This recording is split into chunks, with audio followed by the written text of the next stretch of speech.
Thank you, Andy. And now we turn to news from Buffalo City Hall tonight. The city comptroller is once again warning the Scanlon administration and Common Council that if changes are not made to the city budget, the deficit could be tens of millions of dollars.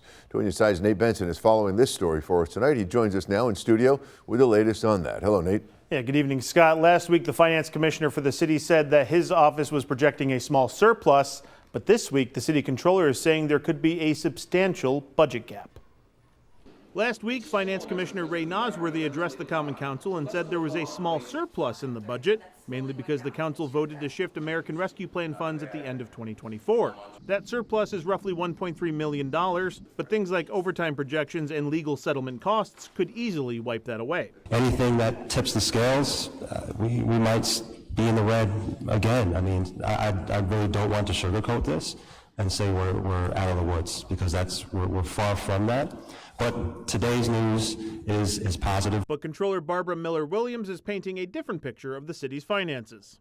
Looking at 6 months of actual data, where we're at today we're looking at around a projection of 7.6 million that we need to figure out how to recover. Both the finance commissioner and the city controller are extrapolating their information from the same quarterly gap report. The controller says her deficit figures were triggered by unexpected healthcare costs and overtime projections for the police and fire departments. The controller also says that when we're looking at these analyses, they're projections, because anything can change.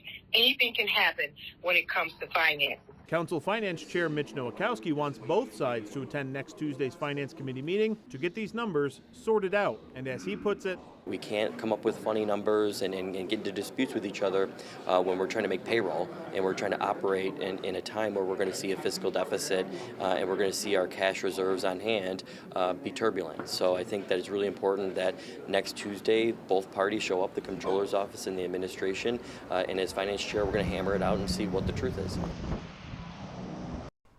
Now, the controller also warned that if the budget lines that rescue plan funds were used to fix last year aren't reduced, the budget gap could be more than $40 million. On your side, Nate Benson, Channel 2 News.